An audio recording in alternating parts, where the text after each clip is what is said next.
expulsion of air for mechanical process by mechanical process, তাই তো? তো লেখো sudden expulsion of air by mechanical process, সেটাই তো কম্প্যাকশন। হ্যাঁ, তার মানে তুমি যদি মেকানিক্যালি কোনো সয়েলকে প্রেসার দাও অথবা এনার্জি দাও তাহলে যেটা হয় সেটাই হচ্ছে কম্প্যাকশন। ঠিক আছে, তাহলে কম্প্যাকশন হচ্ছে একটা লিখে রাখো আর্টিফিশিয়াল প্রসেস। কম্প্যাকশন হচ্ছে একটা আর্টিফিশিয়াল প্রসেস। আচ্ছা, কম্প্যাকশন আর কনসলিডেশনের পার্থক্য আছে, তাই তো? কম্প্যাকশন আর কনসলিডেশনের পার্থক্য, তাহলে কম্প্যাকশন কি বললাম এখানে? Sudden expansion of air by mechanical process. তার মানে কম্প্যাকশন হচ্ছে একটা আর্টিফিশিয়াল প্রসেস। কনসলিডেশনটা একটু লিখে রাখো, রিলেট করতে সুবিধা হবে। দেখো কনসলিডেশন, লেখো কনসলিডেশন হচ্ছে স্লো এক্সপানশন অফ কি পোর ওয়াটার। লেখো কনসলিডেশন হচ্ছে slow expansion of pore water by natural load. Slow expulsion of pore water by natural load.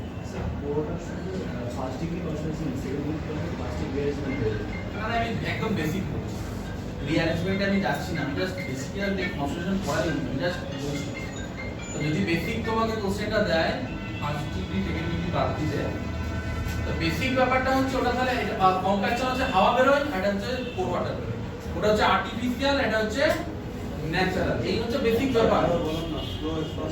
Slow expansion of pore water by natural process of natural load. Compaction কোনটা? Compaction হচ্ছে তুমি যদি কোনো মাটিতে hammering করো, হ্যাঁ, অথবা যে রোলার গুলো চলে ওগুলো তো কম্প্যাকশন। আর কনসলিডেশন কোথায় হয়?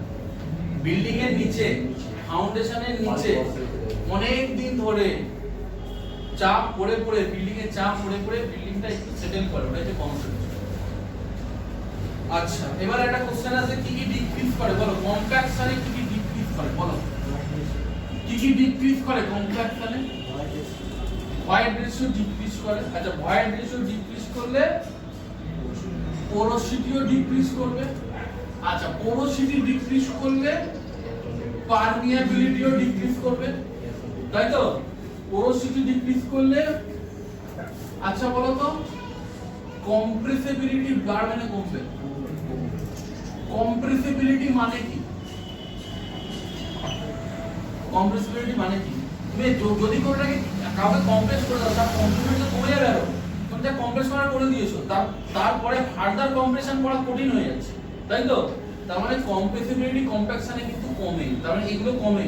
ভয়েড রেশিও, পোরোসিটি, আর কি বললাম? ভয়েড রেশিও, পোরোসিটি, পারমিয়াবিলিটি আর কম্প্রেসিবিলিটি, এগুলো কমে। আর বাড়ে কি কি? বাড়ে হচ্ছে ডেনসিটি, বাল্ক ডেনসিটিও বাড়ে, ড্রাই ডেনসিটিও বাড়ে। ঠিক আছে, ড্রাই ডেনসিটিটা বেশি বাড়ে, বাল্ক ডেনসিটিও বাড়ে। হাওয়াটা বেরিয়ে গেলে দুটো ডেনসিটি বলতে পারো। স্টেবিলিটি বাড়ে,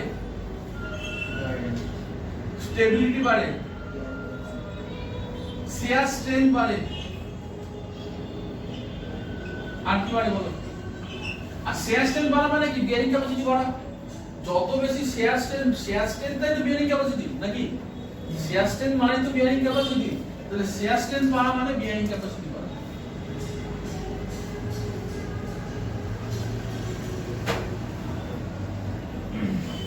হ্যাঁ, বেসিক জিনিস, এটা তো কিছু নেই, হ্যাঁ, হাতি ঘোড়া তো কিছু নেই। কি বাড়ে কি কমে ওটা জিনিস তুই না করলেও বলে দিতে পারবে, একটু আইডিয়া থাকলে ফাইলে। এবারে হচ্ছে কিভাবে একটাই টেস্ট, এটাই শেষ। এক টেস্ট আর গ্রাফ শেষ। হ্যাঁ, এই কম্প্যাকশন, এই যে একটা আধ ঘন্টায় কম্প্যাকশন পড়ানো হয়। হ্যালো, এবার বলো কম্প্যাকশন কেন করব? কম্প্যাকশন টেস্ট তোমরা করেছো ল্যাবে, কেন করেছো বলো তো? কেন করেছো? প্র্যাকটিক্যালি বলো কেন করেছো? তুমি কম্প্যাকশনে ল্যাবে কেন করেছো বলো? করেছো তো ল্যাবে? কোনটা করেছো? প্রোক্টার টেস্ট করেছো তো? কেন করেছো বলো? কি দরকার প্রোক্টার টেস্ট করার? বলো প্রোক্টার টেস্ট কেন করবে বলবো। যখন এই রোডের এমবেডমেন্ট বানাবে তখন দেখো তোমার কাছে দু তিনটে অপশন থাকে, তুমি 20 টনেরও রোলার ইউজ করতে পারো, 40 টনের রোলার ইউজ করতে পারো। হ্যাঁ, প্রশ্নটা হলে তুমি কত ভালো কম্প্যাকশন করতে পারো, যত ভালো কম্প্যাকশন করবে তত তোমার টাকা বাঁচবে, সয়েল যত কম লাগবে, স্টেবিলিটি তত বেশি হবে, তত রোডটা বেশি দিন চলবে। কম্প্যাকশন ভালো না হলে রোড চলবে না। এবার প্রশ্নটা হচ্ছে কম্প্যাকশনে দুটো ইম্পর্টেন্ট ব্যাপার আছে, জল ছাড়া কম্প্যাকশন হয় না, শুধু কম্প্যাকশন কখনো হয় না। কম্প্যাকশন সবসময় জল দিয়ে হবে, শুধু তুমি যতই প্রেসার করো কম্প্যাকশন হবে। তার মানে লেখো ল্যাব টেস্ট কি আছে, লেখো প্রোক্টার টেস্ট। প্রোক্টার টেস্ট কেন করা হয়, লেখো ল্যাবের প্রোক্টার টেস্ট করা হয় কেন, এই কোশ্চেনটা হচ্ছে কেন প্রোক্টার টেস্টটা কেন করবে, কি দরকার। প্রোক্টার টেস্ট করা হয় টু ফাইন্ড আউট দা ওএমসি, তাই তো। প্রোক্টার টেস্ট করা হয়, এটা খুব ইম্পর্টেন্ট কথা, এই একটাই কথা, find out optimum moisture content, তাই তো। প্রোক্টার টেস্ট করা হবে to find out OMC and related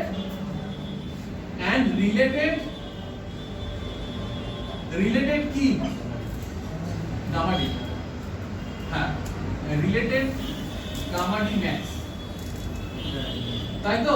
basically find out মানে কত পরিমাণ জল দিয়ে সবথেকে বেশি তুমি ডাইজেস্টিভ হবে, এটা হচ্ছে মেইন কথা। এটা বার করা বেসিক্যালি সিভিয়ারটাকে ই করে দেয়। সিরিয়াস না যাবে তো ওই কথা সিভিয়ার ওগুলো তো ইউজ করে, ওগুলো কি ভিজুয়ালি আনো না। তো কি বলছে তাহলে, ফাইন্ড আউট অপটিমাম মশা কন্টেন্ট মানে তুমি কত জল, কম জল দিয়ে সবথেকে বেশি ড্রাই ডেনসিটি পেতে পারবে। চারটা মনে আছে, একটা চার্ট হয়েছিল, হ্যাঁ এদিকে কি ছিল, এক্স অ্যাক্সিসে কি ছিল, এদিকে ওএমসি ছিল। ওএমসি মানে অপটিমাম মশার কন্টেন্ট, না সেটা একটাই ছিল কিন্তু অ্যাকচুয়ালি ওএমসি ছিল না। ওএমসি একটা পয়েন্ট, ওএমসি তে সবগুলো না, ওয়াটার কন্টেন্ট, তাই তো। Water content in percentage, X অ্যাক্সিসে হচ্ছে ওয়াটার কন্টেন্ট ইন পার্সেন্টেজ, আর ওয়াই অ্যাক্সিসে ড্রাই ডেনসিটি, তাই তো। এক্স অ্যাক্সিসে হচ্ছে ওয়াটার কন্টেন্ট ইন পার্সেন্টেজ আর ওয়াই অ্যাক্সিসে হলো গামা-ডি। তাহলে কি হয় দেখো, শুকনো মাটিতে তুমি প্রেসার, শুকনো মাটিতে তুমি যত জল দেবে, জলটা দিচ্ছ মানে কি, জলটা হাওয়াটাকে বার করে দিচ্ছে, তাই তো। আর জলটা অ্যারেঞ্জ, সয়েলটাকে অ্যারেঞ্জ করতে, কোয়েশন দিয়ে অ্যারেঞ্জ করতে সাহায্য করে। তাহলে জল বাড়াচ্ছ মানে তোমার ভালো কম্প্যাকশন হচ্ছে, বাড়াতে একটা সময় এমন আসবে জলটা এত বেশি হয়ে যাবে, জল বাড়ালে আবার সয়েলটা পাতলা হয়ে যাচ্ছে। যখন পুরো হাওয়াটা মোটামুটি বেরিয়ে গেল, জল দিচ্ছ না কি, দেখো সয়েলটা পাতলা হয়ে গেছে। তার মানে একটা সময় জল বাড়ালেও ড্রাই ডেনসিটি কমবে। তাহলে এটাকে কি বলে, ম্যাক্সিমাম ড্রাই ডেনসিটি, আর করসপন্ডিং যে ওয়াটার কন্টেন্ট সেটাকে বলে অপটিমাম ময়েশ্চার, তাই তো। এটা গেল একটা জিনিস। এরপর এখান থেকে রিলেটেড যে কোশ্চেনটা হয় সেটা হচ্ছে, তুমি ধরো 20 টনের রোলারের জায়গায় 40 টনের রোলার ইউজ করছো, তাহলে কি সুবিধা হবে? সুবিধা এটাই হবে, এনার্জি বাড়ালে ওএমসি যাবে কমে, ড্রাই ডেনসিটি যাবে বেড়ে, তাই তো। তার মানে এটাকে বলে মডিফাইড টেস্ট, মডিফাইড আর এটা স্ট্যান্ডার্ড। কোশ্চেনটা খুব আসে, এগুলোই তো কোশ্চেন আছে যে স্ট্যান্ডার্ড আর মডিফাইডের মধ্যে সম্পর্ক কি। তবে কম্প্যাকশনের কোনো কোশ্চেন পার্টিশন কি, তাহলে এখন পার্টি দিচ্ছি। দেখো মডিফাইড কি, তুমি এমনিতে এটা করলে তো, এবার ধরো তুমি এটা 20 টনের রোলার দিয়ে করছো, ধরো 40 টনের রোলার দিয়ে করছো, যদি এনার্জি বেড়ে গেল, 40 টনের এনার্জি বেড়ে গেল, এনার্জি কম্প্যাকশন এনার্জি যদি বাড়ে, এনার্জি মানে কম্প্যাকশন এনার্জি যদি বাড়ে, ওএমসিটা যাবে কমে, মানে জল যতটা লাগছিল ততটা লাগবে না, আর ড্রাই ডেনসিটি যাবে বেড়ে। তার মানে তোমার দুদিকেই লাভ। তুমি দেখো বেশি ভালো মেশিন আনছো মানে কি, তোমার লাভ হবে, জল কম খরচ হবে আর ড্রাই ডেনসিটিটাও বেশি করবে, মাটিও কম লাগবে, ভালো ডেনসিটি পেয়ে যাচ্ছ, স্টেবিলিটি ভালো পাচ্ছ, জলও কম লাগছে। খরচাটা কমে যাচ্ছে, তোমার অনেক খরচা কমে যাচ্ছে। হ্যাঁ, তোমার ওই 40 টনের ভাড়াটা একটু দিতে হচ্ছে বেশি। ঠিক আছে, এই হচ্ছে ব্যাপার। কম্প্যাকশন এনার্জি বাড়লে ওএমসি গেল কমে আর ডাই ডেনসিটি গেল বেড়ে। এই হচ্ছে কোশ্চেনের অ্যান্সার। এবার মাটি কমে না, মানে দেখো না, যদি বেসিক মাটি কমছে না, বেসিক্যালি মাটি কথা অন্যভাবে বললাম, মানে মাটি স্টেবিলিটিটা বেশি হচ্ছে, শেয়ারটা বেশি হবে, ডেনসিটি বেশি হবে। হ্যাঁ, গাছটা তাড়াতাড়ি হয়ে যাবে, তাই তো? জল কম দিচ্ছ মানে গাছটা তাড়াতাড়ি কম রোলিং করতে হচ্ছে, রোলিংটা কম করতে হয় তো, রোলিংটা কম করতে হচ্ছে। তো এই হচ্ছে ব্যাপার। এবারে হচ্ছে টেস্টগুলো, ওই ডাটাগুলো মনে রাখতে হয়। দেখো এখানে সব ডাটাগুলো আছে আমার মেটেরিয়ালে, তাও একটু লিখে নাও। প্রোক্টার টেস্ট কিভাবে করে মুছে দিলাম এটা। প্রোক্টার টেস্ট কি করে করে বলো? একটা প্রোক্টার থাকে, হ্যাঁ করেছো তো? একটা প্রোক্টার থাকে, যখন করেছিলে তখন মাথায় ঢোকেনি না কেন এখন করছি, এখন আবার করছো? এখন মাথায় ঢুকছে। কলেজে কারো মাথায় ঢোকে না কেন করছি? কলেজে কোন মাথায় থাকে না। এগুলো প্রোক্টারের ভলিউম হচ্ছে 945 মিলিলিটার। প্রোক্টার, এই যে প্রোক্টারের ভলিউম হচ্ছে 945 মিলিলিটার। আসি সবাইতেই আসি। 3টে লেয়ারে থাকে ফাইলটা, হ্যাঁ 3টে লেয়ার। দাঁড়াও, আমি এটা বলছি স্ট্যান্ডার্ড প্রোক্টার, ঠিক আছে? এটা নিচে লিখে রাখো স্ট্যান্ডার্ড। যখন প্রোক্টার টেস্ট যখন প্রথম আবিষ্কার হয়েছিল লন্ডনে, তখন এটা হতো 945 মিলিলিটার, 3টে লেয়ার, ফয়েল, 25টা ব্লো, একটা হ্যামার থাকে, এখানে একটা হাতুড়ি টাইপের থাকে, একটা ওয়েট, হাতুড়ি না এটাকে হ্যামার বলে, এটা হাতুড়ি না। হাতুড়ির ওয়েট হচ্ছে 5.5 পাউন্ড। না, এখানে 2.6 বলবেন, 5.5 পাউন্ড মানে 5.5 পাউন্ড, ঠিক আছে? আইএস এ হয়ে যাচ্ছে 2.6। আমি কিন্তু আইএস বলিনি একটাও, আমি কিন্তু বলছি স্ট্যান্ডার্ড প্রোগ্রাম। আমি আইএস বলেছি? এটা মানে এটা ইংরেজরা কেজি জানে না, ওরা জানে পাউন্ড, ঠিক আছে? 5.5 পাউন্ড আইএস বললে ওটা আসছে। এই হ্যামারটা কত দূর থেকে পড়ছে মাটির উপরে? 12 ইঞ্চ। এই ডাটাগুলো মনে রাখতে হবে নাকি? এটা হচ্ছে স্ট্যান্ডার্ড প্রোক্টার টেস্ট, ঠিক আছে? তো স্ট্যান্ডার্ড প্রোক্টার টেস্ট এবার লিখবে আইএস। কালো কালিতে যেগুলো লিখছি সেগুলো হচ্ছে IS light test, IS Indian standard. Indian স্ট্যান্ডার্ডে যেহেতু পাউন্ড নেই, ওই জন্য কি হলো, এগুলো 3টে লেয়ারই থাকলো, একই টেস্ট, শুধু ডাটাগুলো একটু একই সেম। আমি বলছি তোমরা মডিফাইড বলছো, আমি এখন মডিফাইড আসিনি।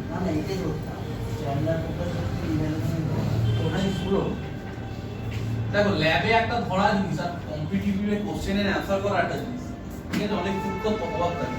আমি সূক্ষ্ম ব্যাপারগুলো বলছি। ল্যাবে তো অনেক কিছু বলা যায়, 5.5 পাউন্ডকে 2.6 বলাই যায়, কিন্তু এটা ল্যাবের জন্য। আচ্ছা, এবার দেখো 945 ml ইন্ডিয়ান স্ট্যান্ডার্ডে হয়ে যাচ্ছে 1000 ml। এটা বলতো 945 ml ছিল, ইন্ডিয়ান স্ট্যান্ডার্ডে হয়ে যাচ্ছে 1000 ml। 5.5 পাউন্ডটা হয়ে যাচ্ছে 2.6 কেজি, আর 12 ইঞ্চটা হয়ে যাচ্ছে 310 ml। স্ট্যান্ডার্ড প্রোক্টার টেস্ট আর আইএস লাইট প্রোক্টার টেস্ট, ঠিক আছে? দেখো সবই এক, কিন্তু শুধু ইউনিটগুলোর জন্য একটু আলাদা হচ্ছে, কিন্তু সব এক। দেখো 12 ইঞ্চি মানে 305, ওটাকে রাউন্ড করে 310 করে দিই। 5.5 পাউন্ড মানে 2.6 পাউন্ড কেজির কাছাকাছি, আর তো সব একই আছে। এটা একটু বেশি কম হয়েছে 1000। তো এটা মনে রাখতে হবে, কিন্তু এই সূক্ষ্ম ব্যাপারগুলো থেকে ব্যাপার কোশ্চেন প্রবলেম হয়ে যায়। এটা দেখো অনেকে 945, ধরো আইএস দিয়েছে, ধরো স্ট্যান্ডার্ড দিয়েছে 945 দিলে 1000 দিয়ে তুমি 1000 এর দাগ দিয়ে চলে আসবে, এটাই হয়। 1000 না, কিন্তু 1000 হচ্ছে আইএস, দুটো একই কিন্তু আলাদা, ঠিক আছে? দেখো এটা লেখো তাও। এই হচ্ছে ব্যাপার। সবাই সবকিছু জানে, কিন্তু ঠিকঠাক জানাটা খুব মুশকিল। আর light Proctor test, light weight না, আইএস লাইট ওয়েট প্রোক্টার টেস্ট বলবো, লাইট ওয়েট টেস্ট বলবে। ঠিক আছে, হলো এটা। এবারে মডিফাইড মানে এনার্জিটা বাড়ছে, ওই যে উপরেরটা ই করেছিলাম না, এবার লেখো মডিফাইড টেস্ট। এবার লেখো এবার মডিফাইড টেস্টে কিন্তু স্ট্যান্ডার্ড মানে এটা এফপিএস এ আছে। তো মডিফাইড টেস্ট লেখো শুধু মডিফাইড টেস্ট, এখানে কিন্তু আইএস মডিফাইড টেস্ট করছি না, শুধু modified.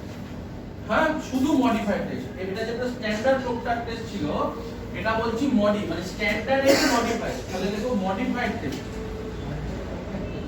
Modified Proctor test.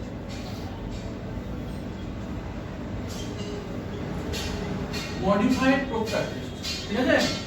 Modified Proctor test, modified Proctor টেস্টে কি হচ্ছে, এনার্জি বাড়ছে। কোন জায়গাগুলো বাড়ছে দেখো, 12 ইঞ্চি মানে 1 ফুট ছিল, এটা হয়ে যাচ্ছে 1.5 ফুট, এটা হয়ে যাচ্ছে 18 ইঞ্চি। 5.5 পাউন্ডটা হয়ে যাচ্ছে 10 পাউন্ড,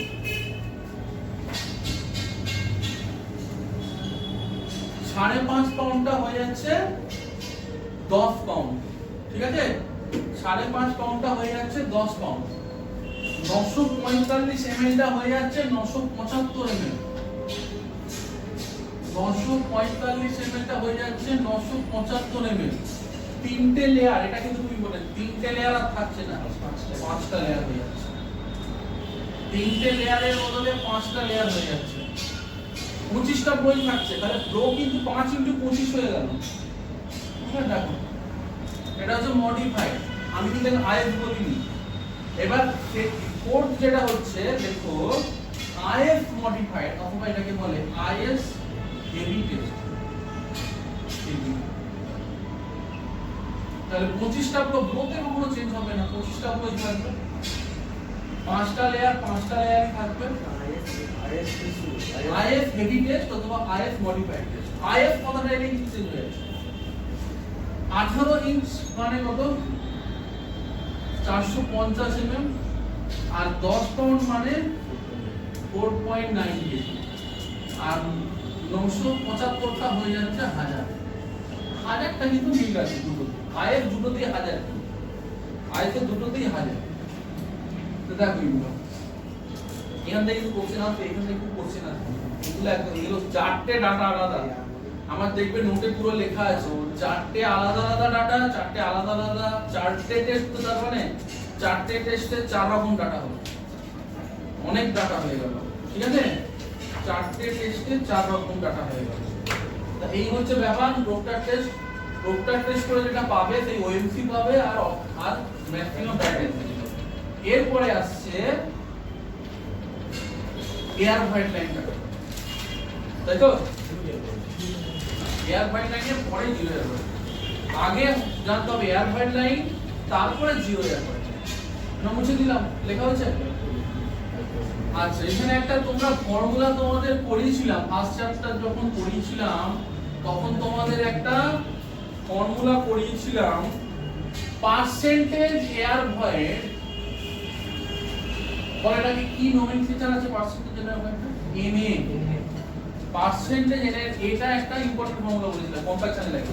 এটার ফর্মুলাটা কি, gamma D is equal to 1 minus a g gamma w 1 plus g w। তাহলে এখানে একটা ব্যাপার লক্ষ্য করে, কেন এটাকে নিয়ে টানাটানি কম্প্যাকশন, কারণ হচ্ছে আমরা যে প্রোক্টার টেস্ট করেছিলাম এদিকে ছিল আমার ওয়াটার কন্টেন্ট মানে এটা, হ্যাঁ, আর এদিকে ছিল আমার গামা। এটাকে x আর এটাকে যদি y ধরি, তার মানে এই ফর্মুলা থেকে আমরা এই দুটো সম্পর্ক বার করতে পারি থিওরিটিক্যালি। হ্যাঁ, দেখো ভালো করে কেন এটা নিয়ে কাজ, মানে এটা কেন এলো, এত ফর্মুলা থাকতে এই ফর্মুলা কেন এলো। এটা দেখো, এটা x, এটা y ধরছি, এটা x ধরতে পারি, তারপরে x আর y এর ফর্মুলা। তা যদি তুমি ভ্যালুগুলো বসাও, থিওরিটিক্যালি দেখো ব্যাপারগুলো, তাহলে এটা হয় এটা স্ট্রেট। তারপরে কিন্তু অ্যাকচুয়ালি প্র্যাকটিক্যালি কিন্তু এটা স্ট্রেট লাইন হয় না, প্র্যাকটিক্যালি কিন্তু এটা হয়, যেটা আমরা টেস্ট করে পাই। কিন্তু দেখো এই দুটো যদি পড়ি তাহলে কিন্তু এটা, তাহলে এটাকে বলে air void line. Air void line সবসময় স্ট্রেট লাইন হবে লিখে রাখতে পারো এয়ার ভয়েড লাইন সবসময় স্ট্রেট লাইন হবে এবং এয়ার ভয়েড লাইন আমাদের প্রোক্টার টেস্টের উপর দিয়ে যাবে ঠিক এই কথা এয়ার ভয়েড লাইন প্রোক্টার টেস্টের উপর দিয়ে যাবে এবার বলছে zero air void line zero